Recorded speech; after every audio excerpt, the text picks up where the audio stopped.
quando cruzamos o limiar de uma casa brasileira dos anos 1920. É como se o ar ficasse mais denso, carregado de memórias que sobreviveram mesmo quando as vozes que as criaram já não estão mais aqui. As cidades do Brasil estavam em transformação. Luz elétrica começava a se espalhar. Ruas de terra conviviam com os primeiros bondes, e muitas famílias viviam em casas simples, porém construídas com cuidado artesanal, numa época em que quase tudo era feito pelas mãos de alguém da própria comunidade. Logo ao se aproximar da fachada, percebemos elementos característicos da época. Paredes de alvenaria grossa, muitas vezes caiadas de branco ou em tons pastel. Janelas altas de madeira, quase sempre com venezianas internas. E um alpendre que servia tanto de proteção do sol quanto de extensão da rua. Um lugar onde vizinhos paravam para conversar ao entardecer. Os portões, quando existiam, eram de ferro simples, trabalhados por ferreiros locais. Em muitas cidades, o quintal ainda ficava aberto para a rua, separado apenas por cercas de madeira. Ao entrar, o primeiro espaço que encontramos é a sala de visitas, um dos ambientes mais importantes da casa nos anos 1920. Era comum que esse cômodo permanecesse impecável, muitas vezes pouco usado, reservado para receber visitas formais como padres, compadres e pessoas de respeito. Os móveis costumavam ser de madeira maciça, cedro, jacarandá ou embuia, com linhas influenciadas pelo estilo europeu ainda presente na época.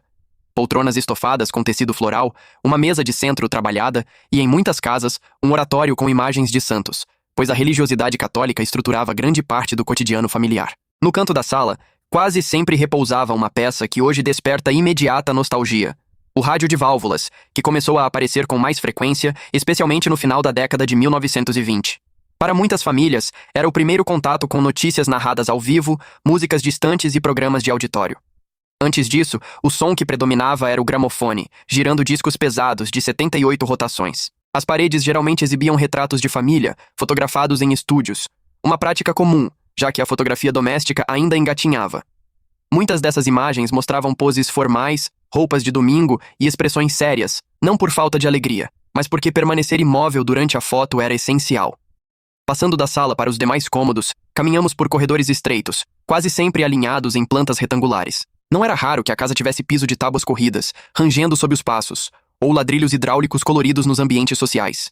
A iluminação vinha de lâmpadas incandescentes fracas, penduradas por fios aparentes, pois a instalação elétrica ainda era simples e recente em muitas regiões. A seguir, encontramos o quarto principal, que reunia móveis típicos da época.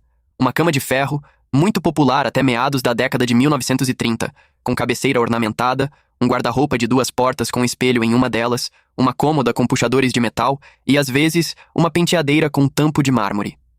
O colchão geralmente era de capim, algodão ou penas, dependendo da condição econômica da família. Os lençóis eram feitos em casa ou costurados por encomenda, muitas vezes de linho ou algodão grosso. Ao lado ficavam os quartos das crianças ou dos demais membros da família, que costumavam ser mais simples. Camas de madeira, mesas de cabeceira modestas e baús onde se guardava roupas e brinquedos, que naquela época eram poucos e quase sempre feitos artesanalmente. Bonecas de pano, carrinhos de madeira, peões. Em muitas casas, principalmente nas cidades menores, o costume era que irmãos compartilhassem o mesmo quarto e, às vezes, até a mesma cama. Isso tudo formava apenas a primeira impressão, a entrada para um tempo em que a casa era não só abrigo, mas o centro de toda a vida familiar. Um espaço onde se aprendia, se trabalhava, se rezava, se descansava e se sonhava. Ao avançarmos pela casa, chegamos ao coração pulsante dos lares brasileiros da década de 1920. A cozinha. Em muitas cidades do Brasil, a cozinha ainda mantinha um pé no passado, preservando técnicas e objetos do século XIX, mesmo com a chegada lenta da modernização. Era comum que a cozinha ficasse na parte de trás da casa, separada da sala de visitas por um corredor ou por uma porta sempre fechada. Isso não era por descaso, mas por costume. A cozinha era espaço de trabalho diário, quente, cheio de fumaça, aromas e movimento. E isso fazia dela o lugar onde a vida verdadeiramente acontecia. Em grande parte das casas, especialmente fora dos grandes centros, a cozinha ainda possuía o tradicional fogão a lenha. Feito de alvenaria, com fornalha lateral e chapa de ferro, ele aquecia panelas de barro, tachos de ferro e chaleiras sempre tinindo. O cheiro da lenha queimando era marcante. Uma presença constante que impregnava roupas, paredes e lembranças. Nas cidades maiores, começavam a surgir fogões a gás, mas eram caros, restritos a famílias mais abastadas, e ainda conviviam com o fogão a lenha durante muitos anos. As panelas de ferro, despejadas cuidadosamente em prateleiras ou penduradas em ganchos, eram itens essenciais. Muitas famílias possuíam também gamelas de madeira para amassar pão, peneiras para farinha, pilões para temperos e café, e toalhas de algodão que secavam penduradas nas paredes, sempre ao alcance das mãos. Na mesa da cozinha, quase sempre de madeira, firme e gasta, era onde ocorriam as refeições rápidas do dia a dia, diferente dos almoços de domingo, que aconteciam na sala de jantar. A sala de jantar, logo após o corredor ou ligada à cozinha, era um dos espaços mais valorizados. A mesa grande de madeira, geralmente retangular, era coberta com toalha de crochê ou linho. No centro, um vaso simples ou uma fruteira de vidro. As cadeiras, também de madeira, podiam ter assentos de palhinha, muito comuns naquela época, trançados com técnica artesanal. Em muitas casas, havia um aparador ou cristaleira, onde ficavam guardados os pratos especiais, as xícaras de porcelana e os copos que só eram usados em datas importantes. Era ali, na sala de jantar, que a família se reunia para marcar o ritmo da vida. Não havia televisão. O silêncio era preenchido por conversas, pelo som das talheres e, às vezes, pelo rádio distante tocando na sala da frente. Os costumes de mesa variavam de região para região, mas certos gestos eram universais. Fazer o sinal da cruz antes de comer, servir o mais velho primeiro e manter os filhos em postura respeitosa.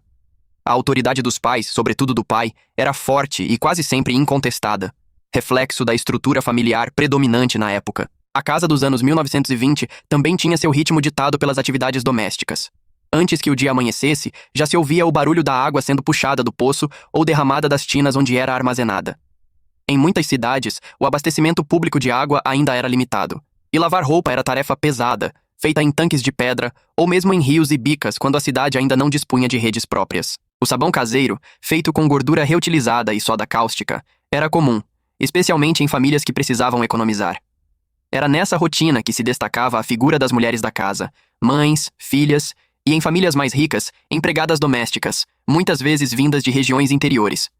As tarefas incluíam cozinhar, lavar, passar, costurar e cuidar dos menores. Quase tudo era feito à mão. Bainhas, remendos, bordados, almofadas e cortinas.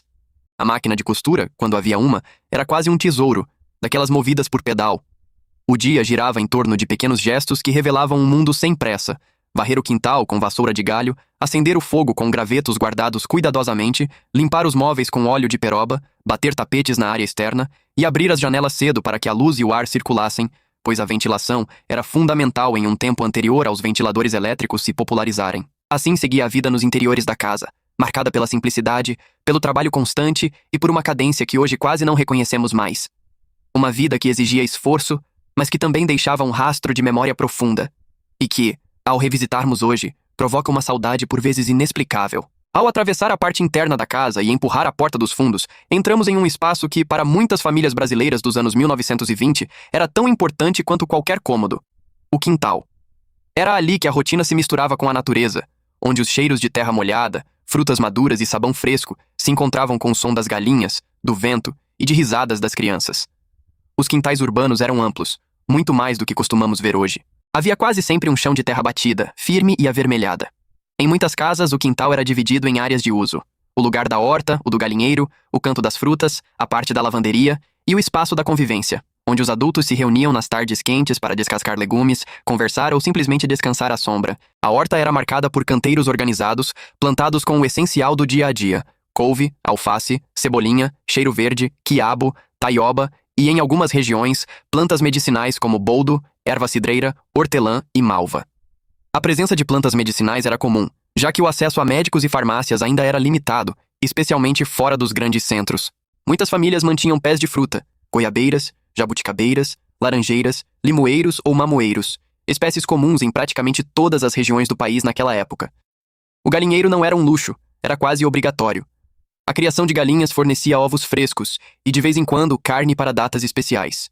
O cuidado com as aves era parte do cotidiano, especialmente das crianças, que ajudavam a recolher os ovos de manhã cedo. Em algumas casas, havia também patos, perus ou até um porco, dependendo das tradições da região e do espaço disponível.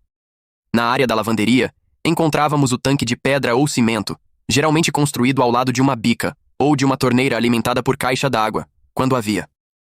As mulheres passavam horas esfregando roupas com sabão em barra, muitas vezes feito em casa, e penduravam tudo em longos varais de arame estendidos pelo quintal. O movimento dos lençóis balançando ao vento era parte do cenário diário. O banheiro, em grande parte das casas brasileiras dos anos 1920, refletia uma época de transição. Nas cidades maiores, começavam a surgir banheiros internos com vaso sanitário e encanamento ligado à rede pública, mas isso ainda era privilégio de algumas famílias. Em muitas casas, especialmente nas cidades menores, Ainda se usava o fossário, uma casinha externa de madeira, discreta, afastada do corpo da casa.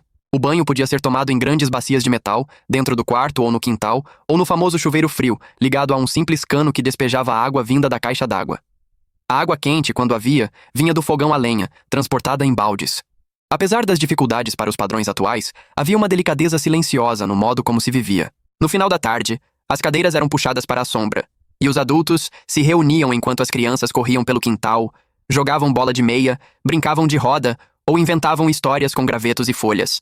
A rua ainda era a extensão do quintal, e os vizinhos entravam e saíam com facilidade, em um tempo em que portas raramente estavam trancadas.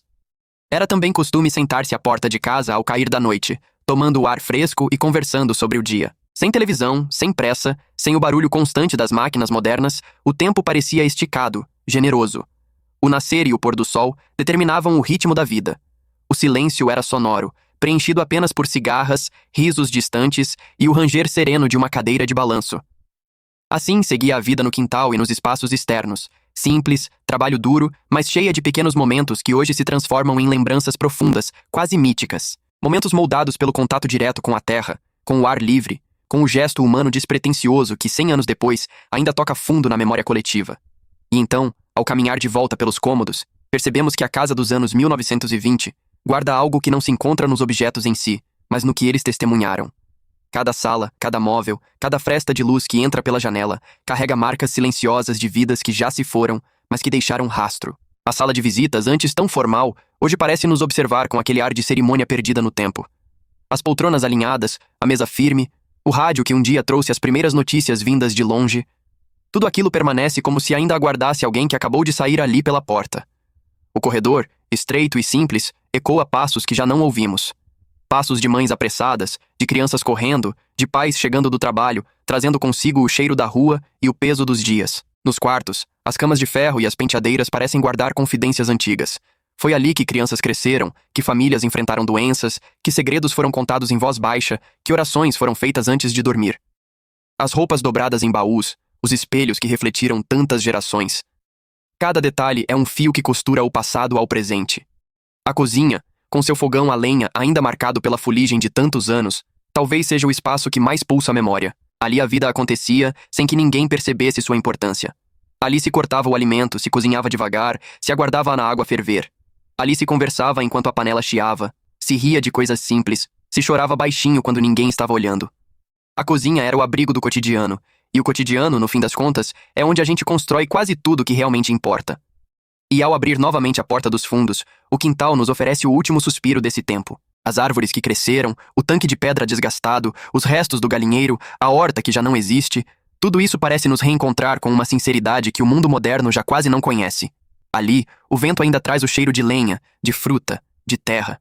Ali, por um instante, somos levados a lembrar de mãos calejadas, de vozes que chamavam pelo nome, de risadas espalhadas no ar quente do fim da tarde. Porque a verdade é que as casas antigas guardam as pessoas, mesmo quando elas partem. Guardam seus costumes, suas rotinas, seus medos, seus sonhos, seu silêncio. E quando entramos nelas, o passado não está morto.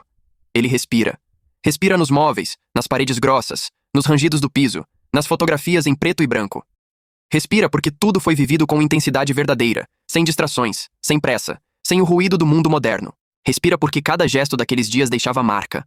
Acender o fogo, costurar uma bainha, varrer o quintal, servir o café, tirar água do poço, guardar a louça. Ao nos despedirmos dessa casa dos anos 1920, saímos diferentes. Não por aquilo que vimos, mas pelo que sentimos. E o que sentimos é a força de um Brasil que existe dentro de nós. O Brasil dos avós, dos bisavós, das ruas de terra, das noites silenciosas, das portas abertas. Um Brasil em que o tempo não corria, caminhava ao lado das pessoas. Fechamos o portão devagar, e enquanto nos afastamos, algo permanece. Uma saudade que não tem nome, mas que todos reconhecemos. A saudade de um tempo em que a vida era dura, simples, mas profundamente humana. Um tempo que nunca mais voltará, e que por isso mesmo continua vivo. Dentro da casa, dentro da memória, dentro de nós.